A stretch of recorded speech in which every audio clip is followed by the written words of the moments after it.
शानदार हिंदी पॉडकास्ट सुने earshot.in पर और डाउनलोड करें earshot ऐप भी। 김일성주의는 우리 시대의 노동계급과 인민들이 사회주의와 공산주의 건설을 편향 없이 곧바로 수행해 나갈 수 있는 가장 정확한 지침과 방법, 전략과 전술을 제시해주고 있습니다. ये आवाज है नॉर्थ कोरिया के पूर्व तानाशाह किम जोंग इल की। इस भाषण में वे बता रहे हैं कि किम इल सुंगिज्म नाम का labour reform north Korean society के कामगारों की मदद कैसे कर रहा है। मैं हूं सौरभ भ्रमर, आपके साथ ईयरशॉट पर। तानाशाह के इस एपिसोड में ले जाऊंगा आपको एक ऐसे तानाशाह की कहानी में, उसके सफर में जिसने पूरी नॉर्थ कोरिया को हमेशा के लिए आतंकित कर दिया। यहां तक कि आज भी उसकी बनाई हुई तानाशाही पूरे एक देश को खाते जा रही है। उत्तर कोरिया विश्व में एक ऐसा देश है जहां से खबरें बाहर नहीं आती, बल्कि कहानियां बाहर आती हैं। दुनिया का हर देश उत्तर कोरिया के साथ अपने संबंधों के हिसाब से खबरों को कहानियों में और कहानियों को खबरों में तब्दील कर लेता है। उत्तर कोरिया और वहां के नेताओं की हकीकत सिर्फ वही इंसान जानता है जिसने खुद नॉर्थ कोरिया यानी उत्तर कोरिया और उसके नेताओं को अपनी आंखों से देखा और समझा हो। तानाशाह के इस एपिसोड में उत्तर कोरिया के खानदानी तानाशाहों में से एक किम जोंग इल की कहानी लेकर आए हैं। जैसा कि मैंने पहले बताया कि वहां से आई खबरों में कितनी सच्चाई है, इसके बारे में निश्चित तौर पर कुछ भी कहना संभव नहीं है। पेश है खबरों भरी कहानियों और कहानियों भरी खबरों के मेलजोल से बने तानाशाह का यह एपिसोड। किम जोंग इल के जन्म की तारीख और जगह को लेकर एक रहस्य है। किसी को भी निश्चित तौर पर कुछ नहीं पता, सबकी अपनी अपनी अटकलें हैं। उन्हीं अटकलों के हिसाब से कई लोग मानते हैं कि किम जोंग इल का जन्म 1941 को रूस के एक छोटे से गांव में हुआ था, जहां किम जोंग इल के पिता किम सुंग मिलिट्री ऑपरेशन के दौरान वहां गए थे। लेकिन किम की आत्मकथा में उनका जन्म 16 फरवरी 1942 को माउंट पेक्टू के एक सीक्रेट मिलिट्री कैंप में हुआ था। सोवियत रिकॉर्ड्स के अनुसार बचपन में किम को यूरी नाम दिया गया।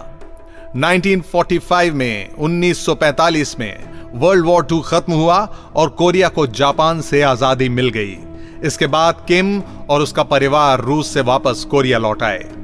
किम इल का एक छोटा भाई किम शूरा भी था, जिसकी 1948 में 4 साल की उम्र में डूबकर मौत हो गई थी। अटकलें लगाई जाती हैं कि किम जोंग इल ने ही अपने छोटे भाई किम शूरा को स्विमिंग पूल में डुबोकर मार डाला था। इतना ही नहीं, किम की बायोग्राफी में इस बात का जिक्र है कि जब किम 8 साल का था तब उसकी मां की भी हत्या कर दी गई थी। लेकिन रिपोर्ट्स ये भी हैं कि उसकी मां की मौत बच्चे को जन्म देते समय हुई थी। किम के पैदा होने से लेकर उसकी पढ़ाई लिखाई के बारे में भी रहस्य बना हुआ है। बायोग्राफी के अनुसार किम ने पढ़ाई नॉर्थ कोरिया में ही की थी, लेकिन विदेशी रिसर्चर्स मानते हैं कि यह झूठ है। उनके अनुसार किम की पढ़ाई लिखाई चीन में हुई थी, क्योंकि उन दिनों उत्तर कोरिया और दक्षिण कोरिया में लड़ाई चल रही थी और नॉर्थ कोरिया सुरक्षित नहीं था। किम जोंग इल की जिंदगी का हाईलाइट यानी मेन फोकल पॉइंट था उसके शासनकाल में नॉर्थ कोरिया का न्यूक्लियर टेस्ट करना। 1994 में जब किम जोंग इल के पिता किम सुंग की मौत हुई तो सत्ता की कमान उसके हाथ में आ गई। उसे सत्तारूढ़ वर्कर्स पार्टी का महासचिव और राष्ट्रीय रक्षा आयोग का अध्यक्ष बना दिया गया। उसके बाद किम जोंग इल ने 2006 में पहला न्यूक्लियर टेस्ट किया और नॉर्थ कोरिया उन देशों की कैटेगरी में आ गया जिनके पास न्यूक्लियर वेपन्स का जखीरा था।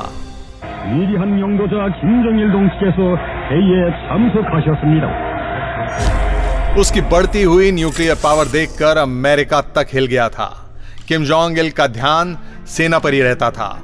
उसने इतनी बड़ी सेना खड़ी कर ली थी कि जिसकी गिनती दुनिया की सबसे बड़ी सेनाओं में होती थी। साल 1953 से उत्तर कोरिया और दक्षिण कोरिया में लड़ाई चल रही थी, जो उसके पिता ने शुरू की थी। किम ने इस लड़ाई में पेट्रोल में चिंगारी डालने का काम किया, इस लड़ाई को और आगे बढ़ा दिया। किम जोंग इल ने भले ही बहुत बड़ी सेना खड़ी कर ली हो, लेकिन वह अपने देश से गरीबी हटाने में पूरी तरह नाकामयाब साबित हुआ। नॉर्थ कोरिया के पास न्यूक्लियर वेपन्स तो भरपूर थे, लेकिन देश की इकोनॉमी खराब स्थिति में थी। पूरे देश में खाने पीने की चीजों की बेहद कमी थी, जिसके चलते करीब 20 लाख लोगों की मौत हो गई। इतना ही नहीं, इल की सरकार पर अत्याचार, बंधुआ मजदूरी, जबरन गर्भपात और तकरीबन 2 लाख लोगों को बंदी बनाने का भी आरोप लगा। विदेशी मीडिया ने इल पर आरोप लगाया कि वह चोरी छिपे अपने देश में अत्याचार करता है, जिसके जवाब में अपने इंटरव्यू में किम जोंग इल ने कहा, कुछ यूरोपियन कहते हैं कि मैं किसी से मिलता जुलता नहीं, कि मैं पहली बार दुनिया के सामने आया हूं, लेकिन मैं चीन और इंडोनेशिया होकर आया हूं, और यहां तक कि मैंने और भी दूसरे देशों की चुपके से यात्राएं की हैं। उनके ये सारे आरोप गलत हैं। ऐसा ही नहीं कि इल सिर्फ बाहरी दुनिया की नजरों में ही मिस्ट्री मैन था, वो अपने खाने को लेकर भी काफी खुफिया बर्ताव करता था। दुनिया में कोई नहीं जानता था कि उसके मेन्यू में क्या क्या डिश मौजूद हैं। हालांकि बाद में अमेरिका ने इसका खुलासा किया और बताया कि इस तानाशाह को कुत्ते के मांस से बना सूप सबसे ज्यादा पसंद था। 2004 में उसके एक शेफ ने कहा कि फ्रेंच वाइन के साथ केकड़ा और गधे के मीट को किम जोंग इल बड़े चाव से खाता था। खाने को लेकर किम का एक और किस्सा है। उसका दावा था कि हैमबर्गर का आविष्कार उसने ही किया था। जैसा कि पहले मैं आपको बता चुका हूं कि नॉर्थ कोरिया से आने वाली खबरों में कितनी खबरों पे विश्वास करना चाहिए और कितनी पे नहीं, ये अपने आप में एक रहस्य है। लेकिन दुनिया में कुछ भी ऐसा नहीं है जिसको एकदम नकारा जा सके। और तानाशाह किम जोंग के शासनकाल में जनता का कोई बस नहीं था। तानाशाह अपनी मर्जी से जो चाहे कर सकता है। नॉर्थ कोरिया से जितनी भी खबरें बाहर आती हैं, उन खबरों के अनुसार Kim Jong Il nude parties का शौकीन था। बताया जाता है कि इस पार्टी के दौरान इल के सामने लड़कियां न्यूड डांस करती थीं और वो खुद उनके सामने न्यूड होकर पार्टी का आनंद लिया करता था। कई न्यूज एजेंसियों ने दावा किया है कि उस पार्टी में दुनिया की महंगी से महंगी शराबें सर्व की जाती थीं। किम जोंग इल दक्षिण कोरिया की महिलाओं को जबरन कैदी बनाने के लिए भी बदनाम था। कम उम्र की लड़कियों के साथ रहने के शौकीन किम जोंग इल ने अपने लिए एक प्लेजर स्क्वाड बना रखा था, जिसमें चुनी हुई लड़कियां उसका मन बहलाती थीं। माना जाता है कि उसके प्लेजर स्क्वाड में 2000 महिलाओं की एक फौज थी। प्लेजर स्क्वाड को एक तरह से मॉडर्न हरम का दर्जा दिया जा सकता है। अपने शौक के लिए हरम खोलने वाले इस तानाशाह के और भी बहुत सारे शौक थे, जिन्हें वह हर कीमत पर पूरा करता था। इसके लिए किसी दूसरे देश में किसी का अपहरण भी करवा सकता था।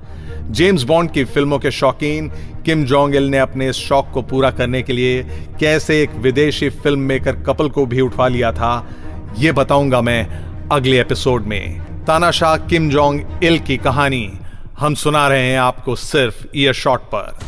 अगले एपिसोड में जानेंगे और बहुत कुछ किम जोंग इल के बारे में, एक तानाशाह जिसकी तानाशाही ने आज तक एक पूरे देश को तबाह कर रख दिया है।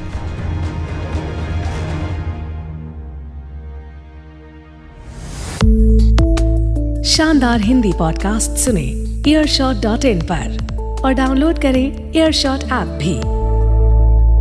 Earshot, here and now.